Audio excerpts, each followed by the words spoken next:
성도가 이 땅을 살아가면서 어려워하는 것은 정말 하나님이 이 땅에 불꽃 같은 눈으로 살피시며 살아계시며 지금도 역사하시며 역사의 주관자로 통치하신다는 것이 느껴지면 우리 그렇게 답답하지 않아요. 어려운 일이 있으면 하나님이 저 사람들, 악한 사람들을 벌 주는 거구나, 뭐 이런 식으로 생각하면 참 되겠는데, 이게 그런 게 아니에요. 세상이 그런 게 아니에요. 하나님은 아무 일도 안 하시는 것 같고, 하나님은 왜 이 땅에, 물론 내게 악한 일을 저지르고 내게 어려움을 주는 사람을 혼내지 않는 그런 것도 있지만, 이걸 좀 더 크게 말해가지고 이 땅에 악인이 분명히 잘 되고 선한 사람이 잘 되지 못하는 것을 보면, 하나님 도대체 이게 뭡니까? 이 정의가 살아있는 겁니까? 하나님이 이 땅을 통치하고 계신 거 맞습니까? 하나님이 만유의 주제요, 하나님이 온 우주의 통치자, 역사의 주관자 맞습니까? 그게 회의가 드는 거예요. 그러니까 힘든 거예요. 그거는 다른 말로 더 나가서 하나님 정말 살아계신 겁니까? 막 여기까지 이제 마지막으로 가는 거예요. 이런 고민을 우리만 하는 게 아니라 성경에 시편 73편을 기록한 아삽이라고 하는 사람도 똑같이 고민을 했습니다.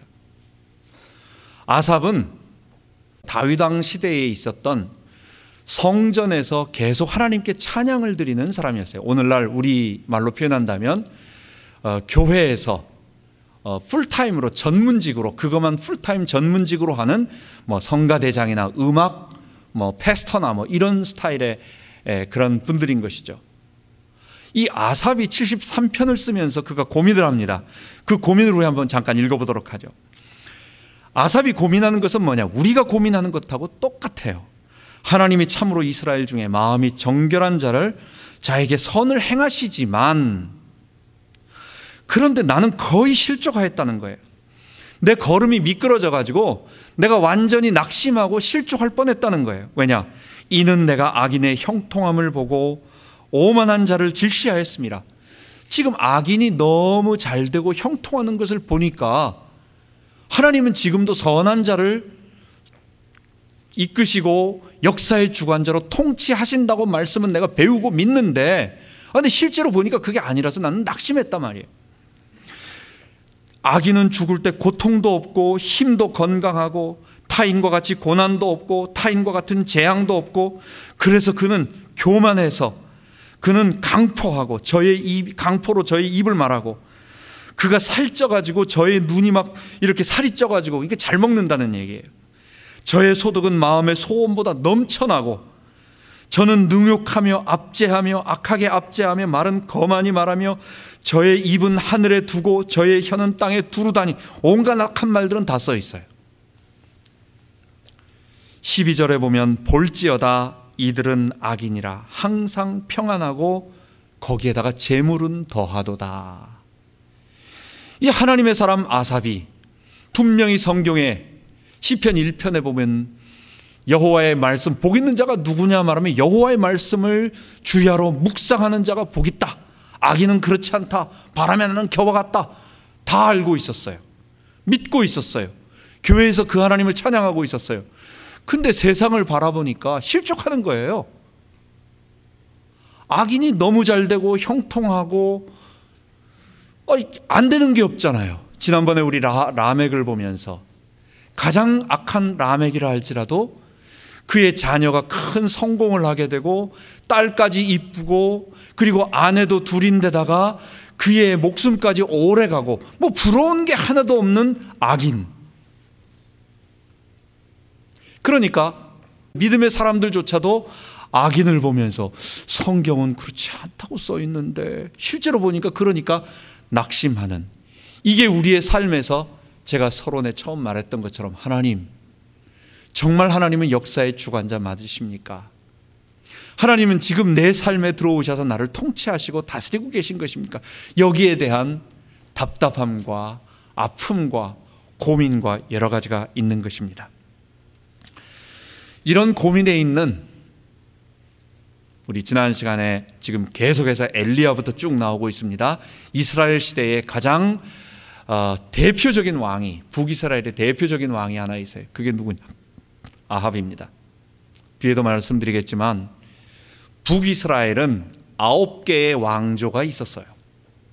근데 7개의 왕조는 아버지가 나라를 세우고 그 아들 때에 가서 반역이 일어나서 죽습니다. 그래서 길어야 20년, 많이 하면 혼자 20년 하고 아들은 한 2, 3년 하다가 반역이 나서 죽고, 이게 4개 왕조가 그렇게 됐어요.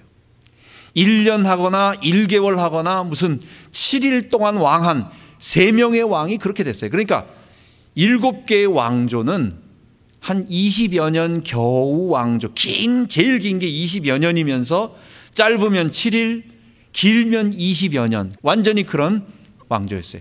이 중에 2 왕조, 북이스라엘은 2 왕조만 그래도 한 40여 년, 44년, 그리고 한 4대까지 내려갑니다. 그게 아합 왕조입니다. 그리고 오늘 해야 할 예후입니다. 하나님이 복 주신 예후 이전의 아합 왕은 북이스라엘 전체 왕들이 다 겨우 왕조도 이루지 못할 때에 4대 왕조를 이루고, 그 다음에 44년을 통치하는데 그 중에 아버지 12년, 아들 12년, 2년, 아버지와 아들도 별거 아니에요. 아합만 22년을 통치하면서 이스라엘을 갖다가 강력하게 만드는, 부강하게 만드는 왕이었어요. 그러니까 북이스라엘의 대표적인 왕은 누구냐 하면 아합이에요. 아합과 이세벨이에요. 그 아합과 이세벨 시대에 엘리야로부터 그의 후손들 다 내려가는 왕들에게까지 이 엘리사 2명을 통해서 하나님이 바알을 들여오고, 그리고 온 이 이스라엘을 완전히 영적으로 엉망진창 만들어 놓은, 그러나 보면은 너무 성공한 왕이야. 그의 자손까지 잘 되고 왕조가 내려가고, 그 다음에 그의 사는 동안 풍족하게 모든 것이 잘 되고 있는 이런 일 속에 하는 낙심한 엘리야에게 하나님 부르셔서 말씀하십니다. 저거 얼마 가지 않는다, 기다려라. 그러면서 구체적으로 어떻게 할 거냐, 너 후계자로 엘리사를 선지자로 세우면 그가 가서 아람 베나닷을 죽일 수 있도록 하사엘을 왕으로 세우고, 이스라엘에는 예후를 왕으로 세워서 저 아합을 칠 것이다. 그게 하나님이 낙심한 엘리야를 호렙으로 부르셔서 세미한 음성 가운데 주신 일이었습니다. 오늘은 2번째입니다. 이제 드디어 이제 하나님이 그 이스라엘을 완전히 어둠 속으로 몰아넣었던 아합 왕과 이세벨을 멸하시는 그 일을 하나님이 드디어 진행을 하십니다. 그래서 오늘 제목은 예후는 누구냐? 아합과 이세벨을 진멸하는 하나님의 칼이었다 라고 하는 제목으로 말씀을 드리는 것입니다. 마침 이제 하사엘 아람 왕이 이스라엘을 치려고 길랏 라못으로 쳐들어옵니다. 이 여호람 왕이 같이 나가 싸우다가 하사엘과 전투 속에서 부상을 당해서 이제 이스라엘 궁으로 돌아갑니다. 한 60km 정도 떨어져 있는 곳으로 갑니다. 그래서 치료하고, 그곳에는 군대 총사령관이 이제 예후가 길랏 라못에 진치고 있는데, 그때 엘리사가 선지 생도 중에 하나를 불러가지고 기름병에 기름을 채우고 가서 예후에게 가서 기름을 붓고, 내가 이스라엘 왕이 하나님께서 세웠다, 너를 이스라엘 왕으로 세웠다, 그러면서 하시는 말씀이 있어요. 예후는 아예 하나님께서 세우실 때 뭐라고 말씀하시느냐, 내가 내게 기름 부어 여호와의 백성 곧 이스라엘 왕으로 삼노니. 지금 누가 삼는 거예요? 하나님께서 예후를 왕으로 삼는다고. 선지생도의 손을 빌어서 기름을 붓지만 이건 누구를 대리하는 거예요? 하나님이 직접 하시는 거예요. 하나님이 예후에게 기름 부어서 이스라엘 왕으로 삼았다. 그런데 하는 일이 뭐냐? 너는 내 주 아합의 집을 치라. 내가 나의 종 곧 선지자들의 피와 여호와의 종들의 피를 이세벨에게 갚아주리라. 하나님께서는 예후에게 기름을 부어서 여호와의 종과 선지자들의 피를 아합과 이세벨에게 갚아주기 위해서 하나님이 그를 세우셨다는 거예요.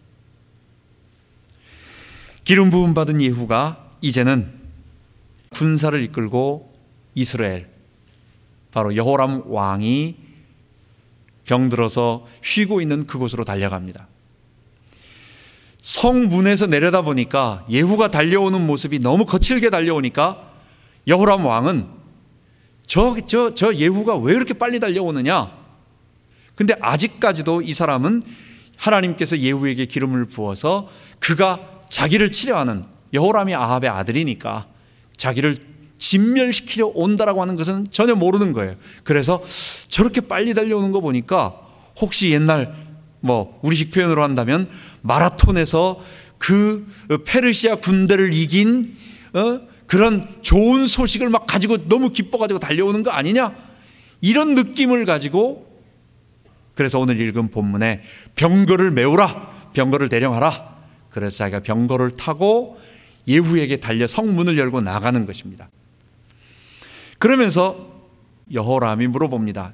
예후야, 너가 내게 가져오는 소식이 왜 이렇게 급히 달려오느냐, 나에게 가져오는 소식이 뭐냐 물어봤더니 바로 하는 말이, 내 어미 이세벨이 이렇게 악행을 저질렀는데, 하나님께 대한 영적인 간음과 이스라엘을 바알로 물들이고 온갖 악행을 저질렀는데 어찌 평안이 있으리요? 라고 말하면서 화살로 그의 가슴을 쏴가지고 염통이 꿰뚫려서 아주 즉사를 시키는 것입니다. 그만큼 지금 이 하나님이 아합과 이세벨을 진멸하는 그 일이 그렇게 과격하게 지금 이루어지고 있어요. 마주 나오는 여호람 왕을 활로서 쏴가지고, 거기는 성경에 뭐라고 말하느냐, 화살이 그의 염통을 꿰뚫어서, 예후가 드디어 이제 하나님의 진노의 칼들을 계속 진행합니다. 지금 이스라엘 궁에는 누가 있느냐, 그 어머니 이세벨이 있는 것입니다. 오늘 본문에 읽을 때 보면 이제 지금 이세벨은 이 문제가 심각하다는 걸 알고 있어요. 예후가 여호람을 죽이고 이제는 반역을 해서 자기를 죽인다라고 하는 굉장한 지금 사건이 벌어졌다는 걸 알고, 그런데 이 여자가 보통 여자가 아니에요. 거기서 울고불고 아니면 도망가거나 숨거나 이런 생각을 안 하고 예후가 성으로 들어오는 것을 보면서, 예후여, 뭐라고 말하느냐, 내 주인을 죽인 시므리여 라고 말하는 것입니다. 그렇게 말할 때에 예후가 누가 내 편이 돼서 저 이세벨을 내어 던질 것인가 말했더니, 거기서 두어 네시가 창문을 내다보다가 이세벨을 집어 던지는 거예요. 근데 성경에는 얼마나 적나라하게 얘기를 했느냐. 여러분, 사람이 한 10층 정도 높은 빌딩에서, 아파트에서 떨어지면 우리의 몸은 어떻게 되어 있습니까? 여러분, 우리 몸의 한 70%가 수분으로, 물로 되어 있어요. 그러니까 뼈 같은 것이 산산조각 나서 부서지는 건 말할 것도 없지만 이 몸이 퍽 하고 이게 짜부러지는 거예요. 그래서 피가 터져나가게 돼 있어요.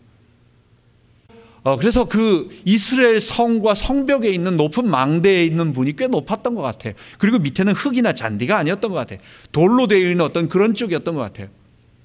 성경에는 이세벨이 거기서 떨어졌는데 그의 피가 말과 담벼락에 박혔다라고 말을 합니다. 예후가 그 이세벨의 시체를 말로 밟습니다. 그리고 들어가서 잔치를 벌리고 먹고 사람들에게 명을 합니다. 그래도 왕의 딸이니까 저 사람을 장사해 줘라. 가서 찾아보니까 오늘 읽은 본문에 보면 두골과 머리뼈와 손과 발밖에 없어요. 나머지는 뭐예요? 다 개들이 물어뜯은 거예요. 그래서 뼈도 남지 않고 거의 이 시체가 그렇게 되어버렸다라고 하는 그 장면을 본 것입니다. 뿐만 아니라 예후는 거기서 편지를 보냅니다. 이 사마리아 성의 아합의 아들들을 죽여라.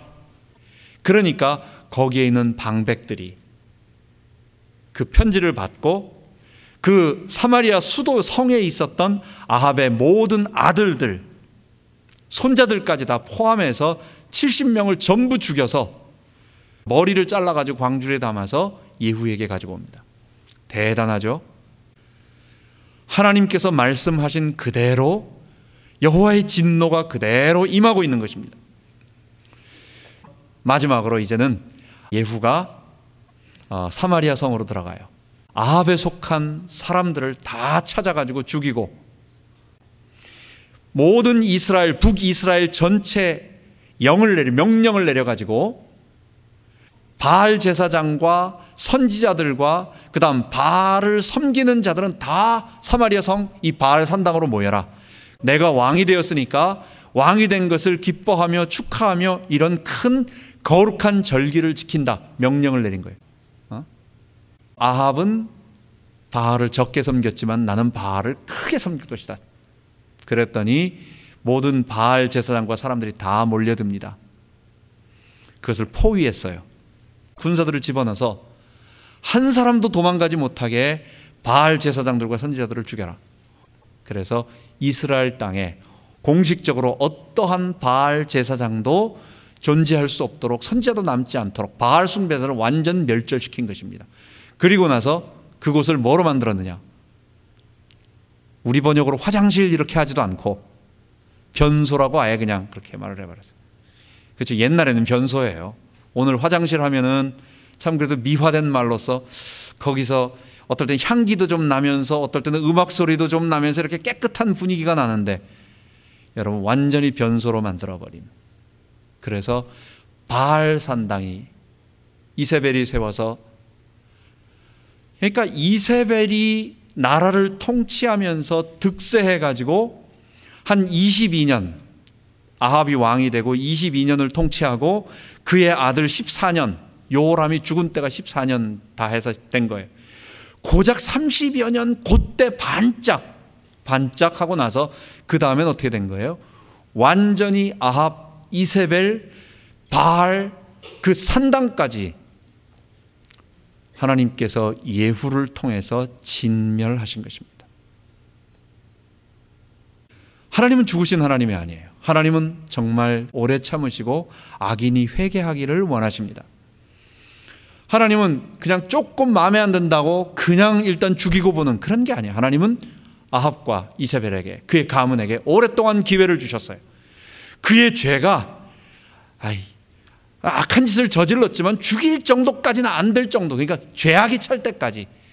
마치 이스라엘 백성이 400년 동안 애굽에 있었던 것은 가나안의 아모리족 속의 죄악이 관영치 않았기 때문에 완전히 더 이상 하나님이 안 되겠다, 심판의 칼을 들기 전까지 400년의 기회를 주셨듯이 아합과 이세벨 가문에는 약 한 30년의 기회를 주셨지만 그들의 죄악이 극에 달하자 하나님은 드디어 참으시긴 참으시는데 영원히 참지 않으신다는 거예요.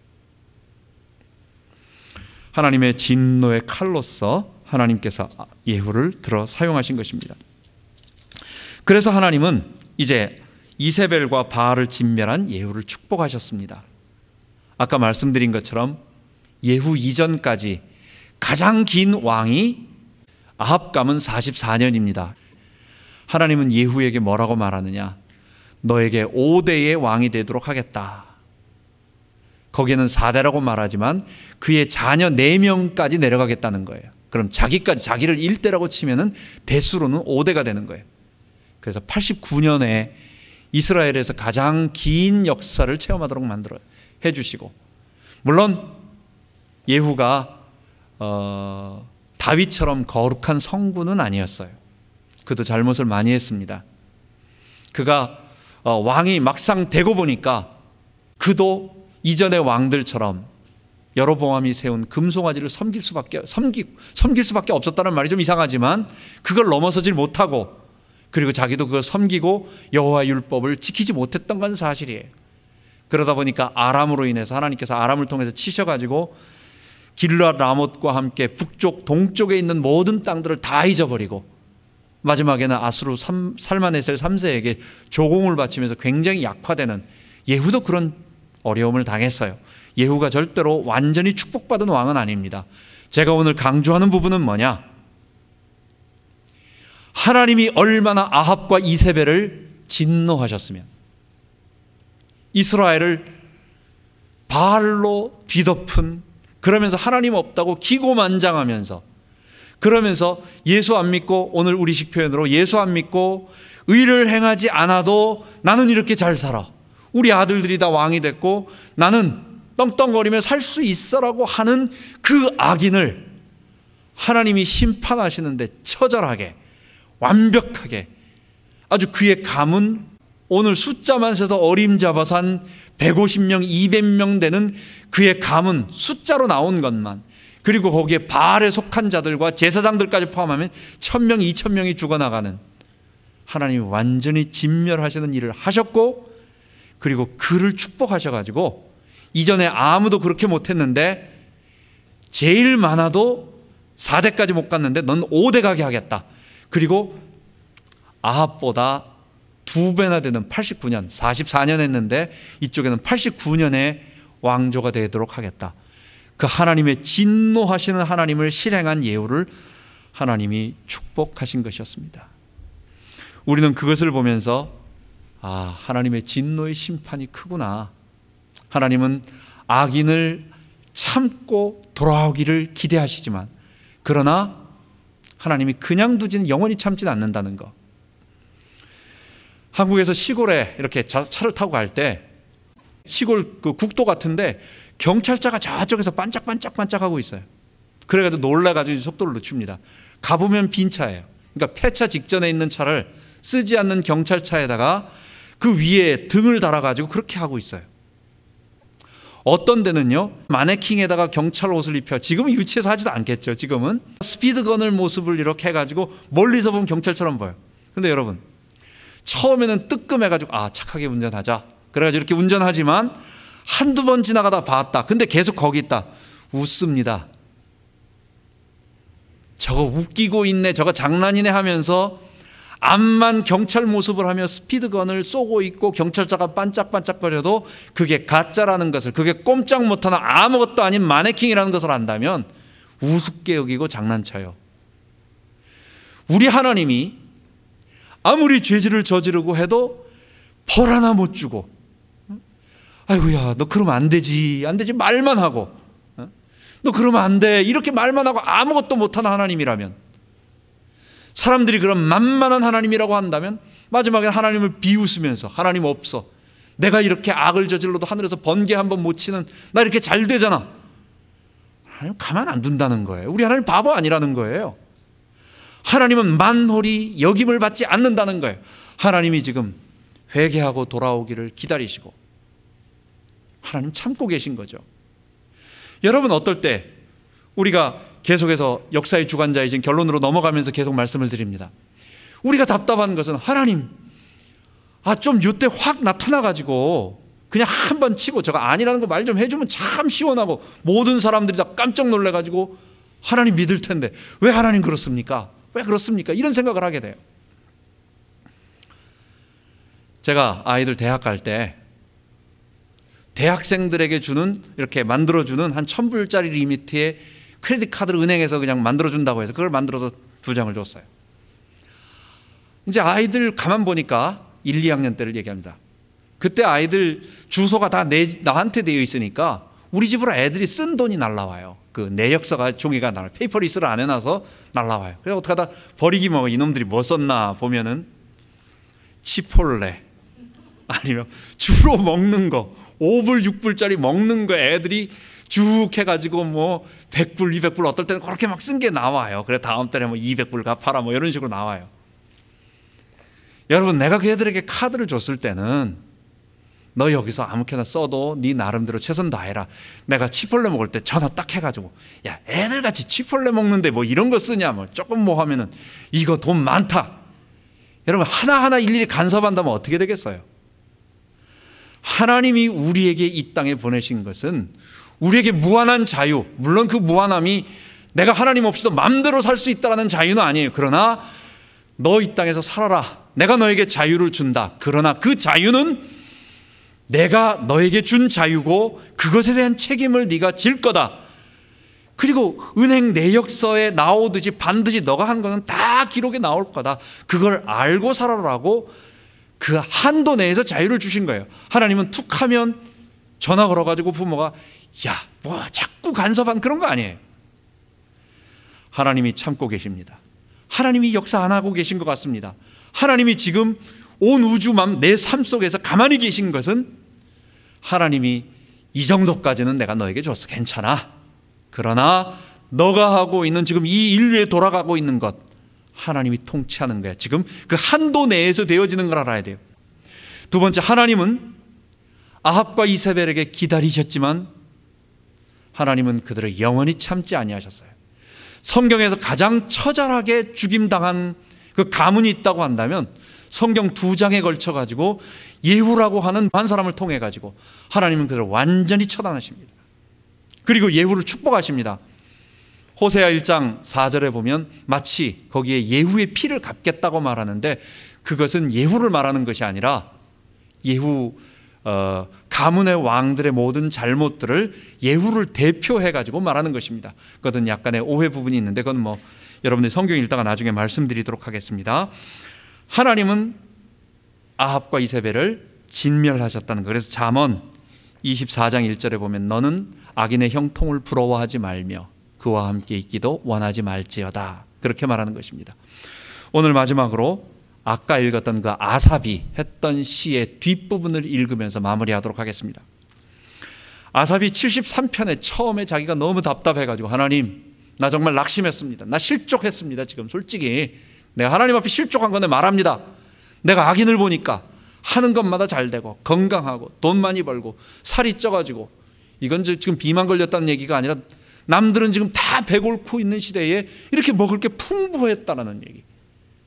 모든 게 잘 되고 죽을 때도 평안히 죽고 항상 평안하고 재물도 더하고 하나님 나 정말 낙심했어요. 실족했어요. 내가 마음을 정의하여 내 손을 씻어 무죄하다 한 것이 실로 헛되다. 난 정말 무죄하게 하나님 의로 섬기면서 살아가려고 하고 있습니다. 근데 나는 뭡니까?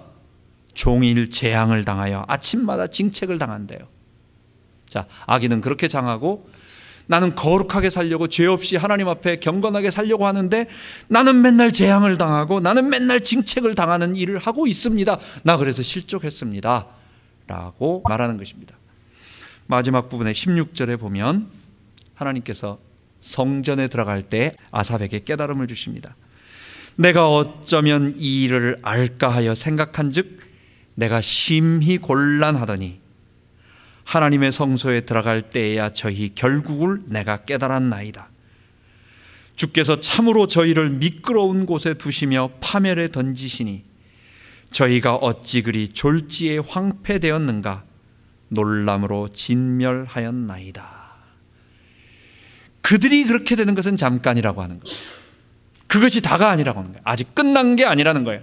하나님이 잠깐 동안 잘되게 하시고 하나님이 놔두시긴 하셨지만 하나님이 그들을 완전히 졸지에 황폐케 하셨다는 것. 오늘은 예후를 통해서 이스라엘이 완전히 황폐되어 가는데 아합 가문이 잘 되는 그것들을 하나님이 졸지에 진멸시키는 그것을 보면서 우리 하나님의 살아계심, 우리는 그 하나님 앞에 있다라고 하는 모습을 기억하는 우리 되기 바랍니다.